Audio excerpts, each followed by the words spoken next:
Viva Voz, com Vera Magalhães.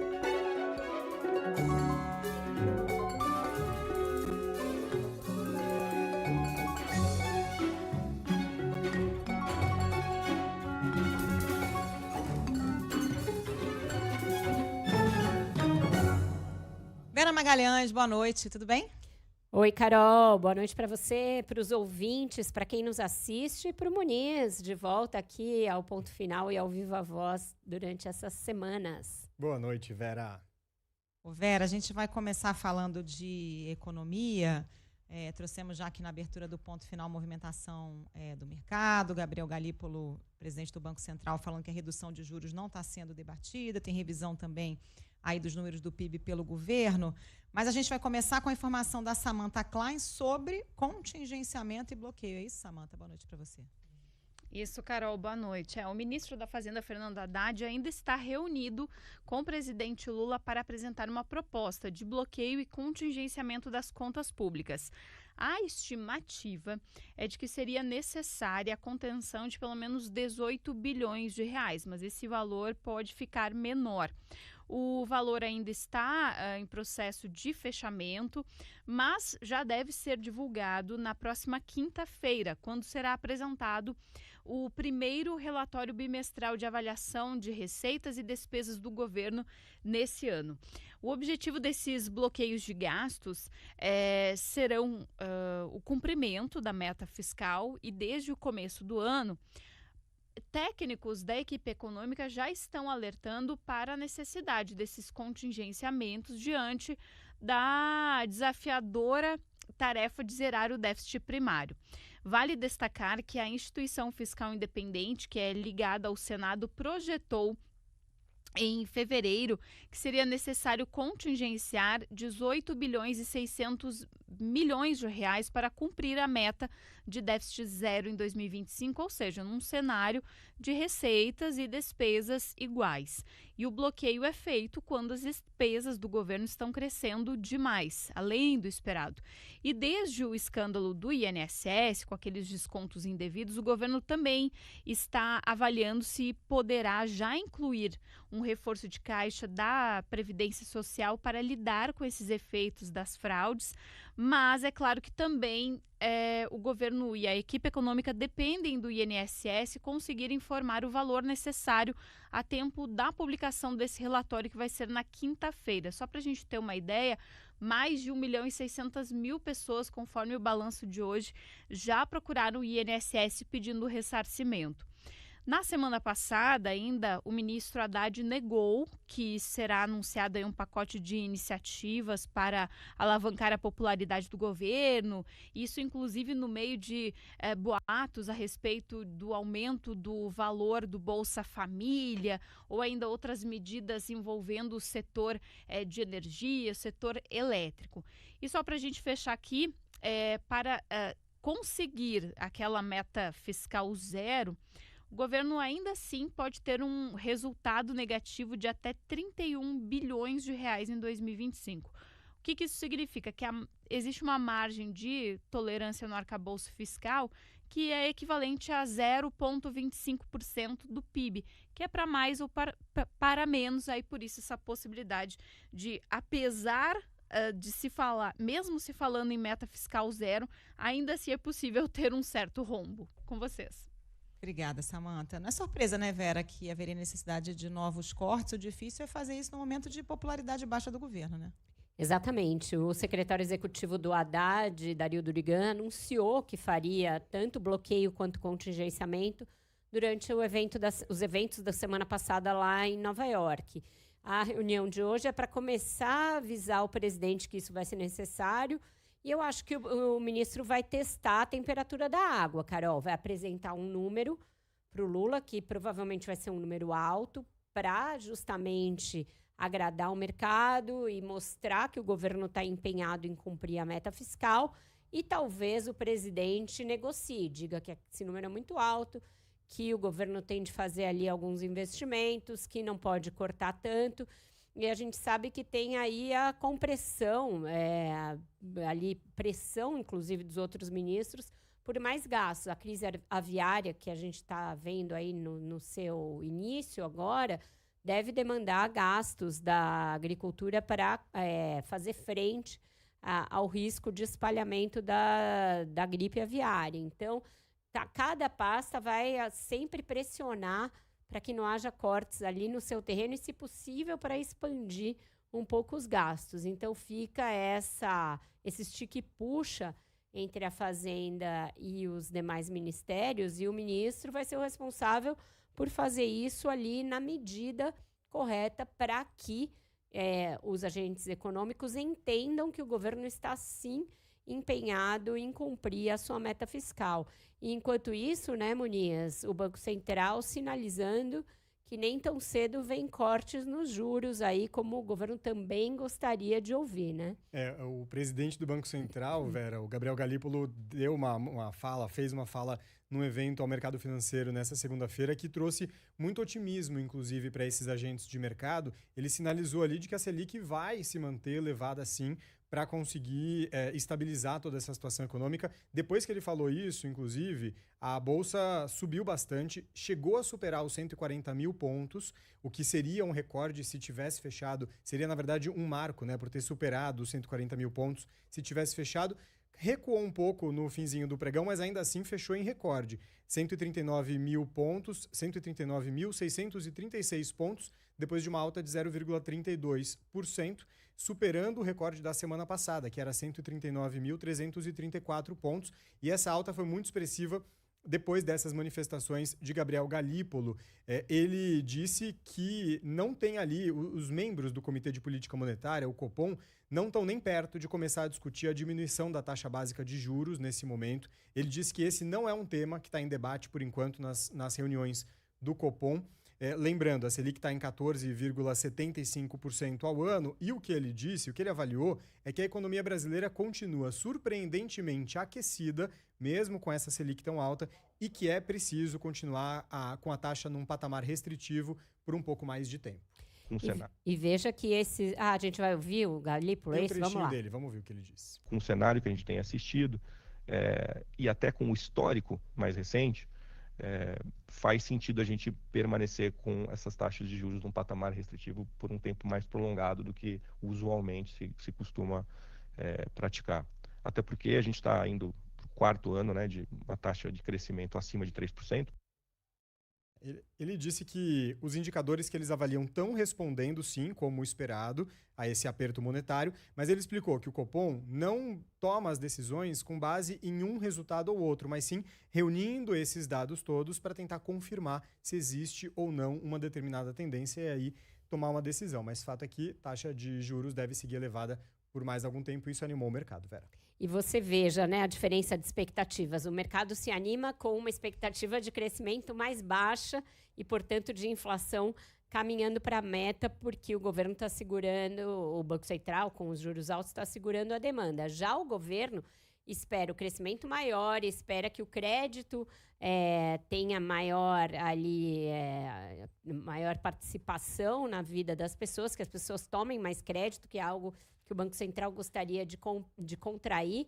E a previsão que saiu hoje do PIB, feita pelo governo, que já é uma preparatória para o relatório de despesas e receitas que sai na quinta-feira, e que é quando também vai ser anunciado o tamanho do corte que a Samantha falou, esse relatório prévio fala num crescimento um pouco maior do que estava previsto inicialmente, ali na margem de 2,3% para 2,4% do PIB, mas é isso, o governo estimando que a economia continue um pouquinho mais aquecida do que a previsão atual. E para a inflação, eles imaginam que em 2027 só que ela vai convergir para a meta. Então, a julgar por esses dados, o que o Galípolo fala hoje vai se concretizar. A manutenção da taxa de juros básicos da economia nesse patamar elevado por mais tempo, também contrariando uma expectativa do governo. Ainda mais com os fatores externos incertos que a gente tem em épocas de Trump, né? Complicado. Exato. Vamos para o próximo assunto, Muniz? Vamos lá, Carol. A gente volta a Brasília. Ana Carolina Tomé tem mais informações para a gente, porque na semana passada teve aquela visita, aquela viagem do governo do presidente Lula e de ministros à China, e muito se falou sobre aquela manifestação da primeira-dama Janja, que interpelou ali durante um encontro a respeito do TikTok, a regulamentação do TikTok, e isso repercutiu pelo ponto de vista de que ela não estava ali no protocolo que ela se manifestasse daquela forma naquele momento com aquelas pessoas. E hoje a primeira-dama Janja falou sobre esse assunto num evento aqui no Brasil, né? Ana Carolina Tomé, boa noite para você. O que ela disse sobre esse episódio, hein? Boa noite, Muniz. Pois é, isso mesmo. A primeira-dama, Janja Lula da Silva, reagiu às críticas após ela pedir a palavra durante o encontro com Xi Jinping e criticar os efeitos nocivos do TikTok aqui no Brasil. Durante uma cerimônia no Tribunal de Contas da União, Janja disse que não vai deixar de falar sobre o assunto e que não há protocolo que a faça ficar calada. Na semana passada, vazou essa informação de que a fala da primeira-dama teria provocado mal-estar no jantar com os presidentes e ministros. Lula se irritou com o vazamento, deu uma bronca nos auxiliares e saiu em defesa da mulher. Nesta segunda, durante a abertura da Semana Nacional de Enfrentamento à Violência Sexual contra Crianças e Adolescentes, Janja disse que vai aproveitar qualquer oportunidade para falar do assunto e defendeu que o tema seja tratado de forma mais séria e não como uma fofoca de bastidor. Que em nenhum momento eu calarei a minha voz para falar sobre isso. Em nenhum momento, em nenhuma oportunidade. Não há protocolo que me faça calar se eu tiver uma oportunidade de falar sobre isso com qualquer pessoa que seja, do maior grau ao menor grau, do mais alto nível a qualquer cidadão comum. Como mulher, não admito que alguém me dirija dizendo que eu tenho que ficar calada. Eu não me calarei.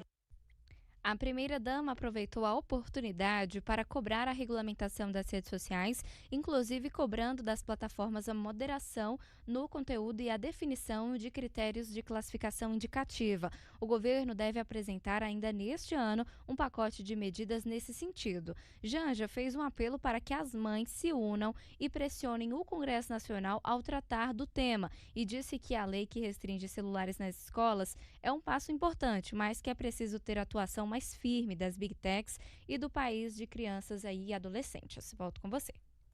Obrigado, Ana Carolina Tomé, pelas suas informações. A primeira-dama aí dobrando a aposta, né, Vera? Reforçando a visão dela sobre esse assunto que é importante, mas não muito preocupada com essas críticas dos últimos dias, né? Exato, Muniz. E a primeira-dama tenta fazer do limão uma limonada, falando ali que não tem protocolo que a faça se calar, que ela não, sempre vai usar a sua voz para um caso que de fato é importante, uma causa que é importante, que é combater violência disseminada em plataformas digitais por redes sociais. Acontece que nem a admoestação foi sobre isso e nem o tipo de intervenção que ela fez é o mais apropriado a respeito, porque ela praticamente pediu a intervenção de uma ditadura como a chinesa em uma plataforma para, enfim, ali, de alguma maneira, regulamentar o discurso. Tem muito pouco que o Xi Jinping possa fazer, em termos democráticos, para regular o conteúdo no TikTok ou em qualquer outra plataforma para o mercado brasileiro. Isso cabe ao Congresso brasileiro, ao Judiciário brasileiro, que já tem várias frentes abertas para tratar desse assunto. Então, a quebra de protocolo nesse caso pode até ter sido bem intencionada, mas, primeiro, não se justifica diante de uma visita de chefe de Estado, a gente já tratou disso aqui, e segundo, a forma também não é a mais adequada, porque a primeira-dama precisaria pensar que não é o governo chinês o mais indicado para fazer esse tipo de regulação. Outra coisa, né? A gente tem aí, a partir disso, uma grande movimentação da oposição para surfar em cima do desgaste da primeira-dama, tanto com essa coisa de censura às redes sociais, quanto em relação aos gastos com viagens dela acompanhando o presidente Lula. Em relação à censura ou não, é uma guerra de narrativas ali, ela defendendo que está partindo de uma disposição virtuosa de ali evitar a disseminação de violência nas redes sociais e a oposição fazendo o discurso contrário. Agora, em relação aos gastos da primeira-dama, me parece uma exploração indevida da parte da oposição, porque toda primeira-dama acompanha os presidentes em viagens desse tipo. A Michelle também fazia isso, primeiras-damas de governos anteriores faziam o mesmo, e aí parece uma tentativa de reforçar um estigma negativo que existe sobre a Janja por parte do PL e da direita bolsonarista.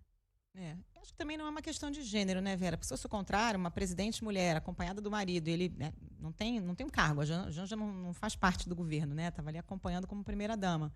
E acontece uma quebra de protocolo, me parece que a crítica seria a mesma.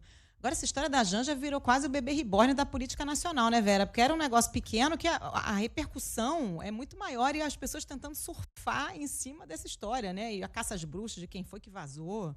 Virou uma outra pauta, né? Virou uma outra pauta, Carol. E a primeira-dama dobrando a aposta em algo que não é tão virtuoso assim como ela quer fazer parecer. Vera, vamos a Brasília. Mais cedo o Felipe Igreja entrou aqui na abertura do Ponto Final falando sobre essa audiência que está tendo no Supremo Tribunal Federal, a primeira, né, de testemunhas lá do inquérito da tentativa de golpe. E teve um momento tenso ali com o ex-comandante do Exército, o general Freire Gomes. É uma audiência que está sendo acompanhada por parte dos réus, inclusive o ex-presidente Jair Bolsonaro. Atualiza aí pra gente, Felipe Igreja. Olha, Carol, Freire Gomes continua prestando depoimento, é o depoimento mais longo hoje, durante um momento aqui dessa oitiva, o ministro Alexandre de Moraes, inclusive, alertou o ex-comandante do Exército que ele poderia ser enquadrado no crime de falso testemunho, porque ou mentiu para a Polícia Federal ou está mentindo aqui para o Supremo Tribunal Federal nesse depoimento. Isso porque Freire Gomes apresentou versões contraditórias ao ser questionado pela PGR acerca daquele episódio da apresentação da minuta de golpe de Estado pelo ex-presidente Jair Bolsonaro. Em depoimento à Polícia Federal, Freire Gomes afirmou que ele e o comandante da Aeronáutica, o brigadeiro Batista Júnior, se colocaram contra o documento e que Almir Garnier, da Marinha, se colocou à disposição de Bolsonaro. Ao Supremo, Freire Gomes, no entanto, disse que não tinha condições de avaliar o documento e que, no momento, expôs ao ex-presidente Bolsonaro a necessidade dele ter apoio externo e interno para os considerandos que foram apresentados. Disse ainda que não viu conluio de Almir Garnier com Bolsonaro e negou que tenha dado voz de prisão ao ex-presidente. Em resumo, o Freire Gomes deu uma abrandada nessa versão que ele fez à Polícia Federal hoje no depoimento aqui ao STF. E foi nesse momento em que ele disse que não viu conluio de Garnier com Bolsonaro que Alexandre de Moraes fez a intervenção e o alerta sobre o crime de falso testemunho. Freire Gomes depois rebateu, dizendo que tem mais de 50 anos de exército e não mentiu. Falou que alertou a Bolsonaro sobre as implicações das medidas debatidas, depois disse que ele e Batista Júnior se colocaram contrários ao assunto e que Garnier disse que no entendimento dele, teve uma postura que estava com o presidente, mas que Freire Gomes não poderia inferir o que Garnier quis dizer ao falar o que Freire Gomes, ao dizer o que Garnier estaria dizendo ao estar ao lado de Freire Gomes. Carol. Obrigada, Felipe, pelas suas informações. É isso, agora as testemunhas vão fazer um longo processo, aí, uma longa oitiva dessas testemunhas, com revelações provavelmente novas. Aquela tentativa de sustar a ação não teve efeito, como a gente viu, e também não me parece que vai haver o tal recurso pelo qual eles estavam pressionando o presidente da Câmara, Hugo Mota. Ele voltou de viagem e parece ter dado um jeito de sumir com esse assunto e seguir com a vida. Mas uma coisa que me chamou a atenção, Muniz e Carol, nessa segunda-feira, foi uma postagem nas redes sociais bastante peculiar da parte do ex-ministro do Turismo e ex-candidato ao Senado pelo PL, Gilson Machado Neto, fazendo um apelo ao eleitorado por uma ajudinha para o ex-presidente Jair Bolsonaro e a família. Tem um áudio dele, inclusive, nessa postagem. Vamos ouvir. Solta aí, Ronaldo. É só o seguinte, eu estava conversando com o presidente Bolsonaro ontem e ele disse, tu já pensaste se não fosse essa campanha do Pix, que já foi-se embora metade, foi depositado em torno de 17 milhões na conta dele e já foi-se embora metade disso. Quer dizer, em praticamente um ano já se foi gasto com advogado, com despesa, com tudo, quase 8 milhões de reais. E agora aumentou a despesa dele, eu vi ele preocupado com alguns números ontem, aumentou a despesa dele, principalmente porque ele está tendo Eduardo Bolsonaro lá nos Estados Unidos, que ele está ajudando também, que não é barato morar nos Estados Unidos. Então nada mais justo é do que você colocar esse vídeo para adiante. E eu vou colocar aqui embaixo o número do Pix do presidente, para que a gente reative essa campanha, porque não é por mim, não é por você, não é pelo presidente Bolsonaro, é pelo nosso país. Porque o Brasil tem jeito sim, e ele não vai desistir do Brasil, apesar de todo o sofrimento que ele está tendo. Bote para adiante e vamos de novo reativar essa campanha. Quem nunca, né, gente? Em menos de um ano gastou 9 milhões com despesas ali do dia a dia. Afinal, a vida tá cara, a inflação tá alta, né? Em dólar, né? O dólar tá caríssimo nas alturas. Exato. Vocês pensaram em, né, fazer uma campanha de Pix para ajudar, assim, nas despesas diárias? Morar nos Estados Unidos, né, gente? Não é barato. Afinal, a pessoa tem um mandato no Brasil, mas escolheu morar nos Estados Unidos, isso tem um custo, né? Nada mais justo que o eleitorado brasileiro, o eleitorado bolsonarista, pôr a mão no bolso ali, contribuir com uma vaquinha, já que o Pix é assim tão maravilhoso, você vai lá, faz, no dia seguinte já está na conta da pessoa. Eu acho isso realmente sensacional. Angariaram 17 milhões numa campanha de Pix, mas isso não é suficiente. E aí é chamado para que as pessoas ponham a mão no bolso novamente. E contra isso ninguém reclama, contra isso ninguém protesta. Não, sendo que juntando tudo que o Bolsonaro recebe, né, porque ele tem aposentadoria de militar, fundo partidário, presidente de honra do partido, tarará, cerca de 100 mil por mês. Né? Nada fora os imóveis que ele tem, né? Os filhos também têm, tem patrimônio. Comparar isso com a renda média do brasileiro, né, que também enfrenta gastos altos, inflação e sendo que e acho tal. que as despesas com advogado estão sendo, em alguma medida, custeadas pelo PL, enfim. Mas achei curiosa essa campanha, né? Você que está aí nos ouvindo, se manifeste, você está disposto a fazer uma vaquinha num Pix. A gente vai fazer um rápido intervalo, depois vai para o Repórter CBN e volta já já com a continuação do Viva Voz. E nós estamos de volta com o Viva Voz. Já está com a gente aqui no estúdio Eduardo Graça, nosso colunista das segundas-feiras. Boa noite, Edu. Boa noite, Vera. Boa noite, Guilherme. Boa noite. Boa noite, Carol. Oi, Edu. Tudo bem? Prazer estar aqui com vocês. Edu, nada como uma mudança de cenário para reaproximar antigos aliados, né? E 9 anos depois do Brexit, Reino Unido e União Europeia anunciaram aí o maior acordo que inclui ali trocas comerciais e também um acordo na área de defesa. Efeito Trump, e o que mais em termos de organização dos países europeus a gente pode atribuir a esse efeito? Sem dúvida nenhuma, né? Um efeito, talvez não exatamente o que ele quisesse intencionalmente, mas é um efeito da política do governo Trump, sem dúvida nenhuma.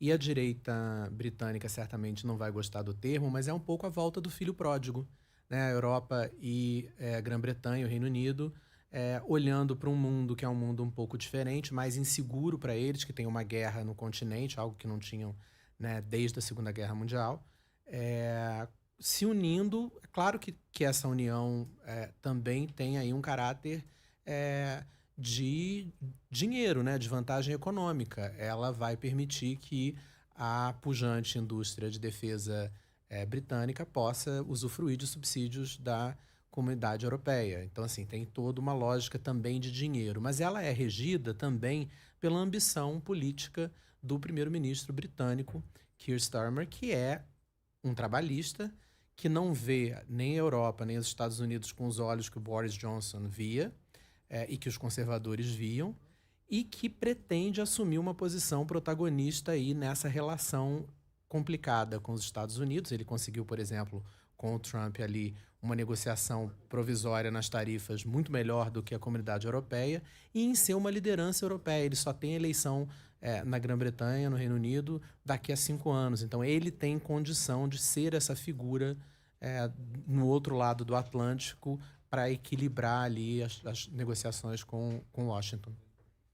Agora, Edu, o que a gente pode falar de balanço da política externa até agora do governo Trump? Hoje, mais uma vez, ele conversou com o presidente russo, Vladimir Putin, falou que agora vai, né? Essa negociação aí pelo acordo de paz que não vai nunca, ele prometeu resolver em um mês e não resolveu. Idas e vindas aí sem nenhum resultado. É esse o resumo da política externa dos americanos? O balanço é muito bom para os europeus até agora e para o Reino Unido, mas para os Estados Unidos, para a Ucrânia, para a Rússia, talvez para a Rússia tenha sido melhor do que a encomenda, na verdade, né? Ele teve um telefonema hoje segundo a Casa Branca e o Kremlin, de 2 horas com o Putin, e que ele saiu e publicou na rede social dele que agora russos e ucranianos irão conversar imediatamente. Só que, ao mesmo tempo, se você vê o que a Rússia disse sobre esse telefonema, é absolutamente mais do mesmo. Eles disseram que sim, iremos conversar desde que a Ucrânia faça tudo que eu quero. Então, assim, qual é a vantagem de se ficar 2 horas com o Putin? Aí a gente fica muito na cabeça, Carol, imediatamente antes desse telefonema, o vice-presidente J.D. Vance conversou com a imprensa e falou: a gente está sentindo que do lado russo existe uma série de empecilhos, agora a guerra é deles. Se os russos não quiserem, de fato, entrar numa negociação real, aí a gente vai dizer que não é a nossa guerra. Obviamente que isso em Kiev não foi muito bem recebido. Eles ficaram desesperados. Depois de terem cedido praticamente tudo o que eles podiam para os Estados Unidos não saírem da negociação, é uma derrota para todos os envolvidos nesse caso, tirando a Rússia, se de fato os Estados Unidos decidam que essa guerra não é nossa, não. Que é o oposto, né, do que a gente viu nos anos anteriores ao Trump, com a posição muito forte do governo Biden, de você ter um apoio claro à Ucrânia e pensar no que estava acontecendo lá num xadrez geopolítico de evitar que os russos ganhassem terreno. Isso vai criando um descrédito, né, nessa expectativa de que se chegue de fato a um consenso, a um cessar-fogo ou a paz definitiva de fato. Agora, Edu, falando no ex-presidente Joe Biden, nesse final de semana, ontem especificamente no domingo, veio a informação de que ele foi diagnosticado com um câncer até em estágio avançado. E aí isso se soma àquelas informações todas, aquele debate todo que a gente teve durante a campanha eleitoral, no início da campanha eleitoral dos Estados Unidos, por causa dos esquecimentos dele, daquela lentidão no pensamento. Como é que, e agora esse diagnóstico, como que essas questões todas vão moldando, compondo a biografia ali dele, ajudando a gente a explicar quem é esse político tão importante ali para a história dos Estados Unidos? É claro que a notícia é triste, mas a primeira coisa que a gente pensa nessa notícia é o quão é importante a gente discutir abertamente a saúde dos nossos líderes, especialmente os mais velhos, né? É algo que não é para ser deixado escondido, não ficar embaixo do tapete. Discutiu-se muito a capacidade do Joe Biden de governar os Estados Unidos, porque, se você se lembrar, quando aconteceu aquele debate desastroso dele com o Trump, a discussão ficou muito em cima se ele poderia ser candidato ou não.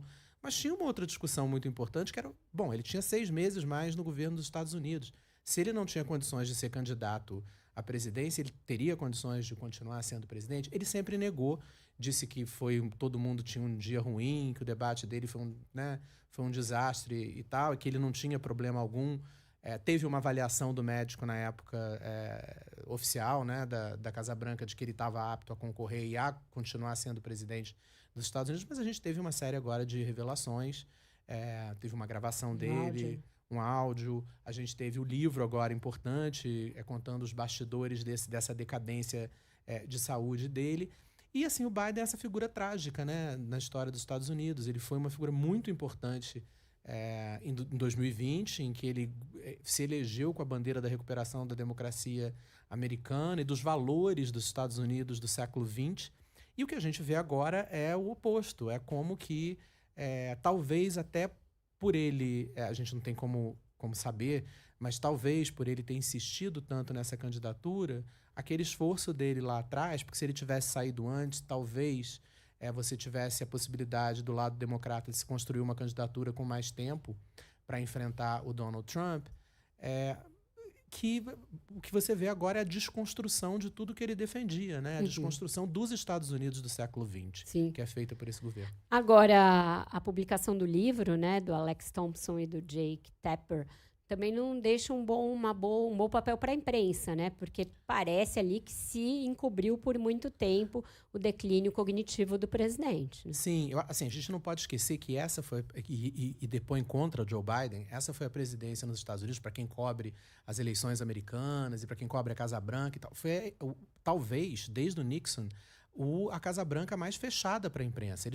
O Biden pouco fez coletiva de imprensa sequer, pouco conversou com a imprensa profissional. Então, tem os dois lados. Não estou aqui botando a mão na cabeça da imprensa, não. Acho que havia um receio do que representaria a volta de Donald Trump e que talvez tenha, de fato, puxado o freio no que não deveria, porque a nossa função, obviamente, é reportar a notícia. E a notícia estava ali, né? Eduardo Graça, todas as segundas-feiras, nos decifrando a política internacional. Obrigada, Edu. Obrigado a vocês, boa noite. Já contando os dias para a próxima segunda. Eba, nós também. Valeu. A gente vai para mais um rápido intervalo e volta já para o encerramento do Viva Voz. Só para dar tchau mesmo, né, Vera? É o que dá tempo. É isso. Hoje o Viva Voz é mais curto, então vocês ficam agora com a 3h15, quase. Do ponto final, e a gente volta amanhã falando dos principais assuntos, trazendo os principais bastidores e análises. Até lá. Até, Beijo, Vera. Até amanhã. Boa noite.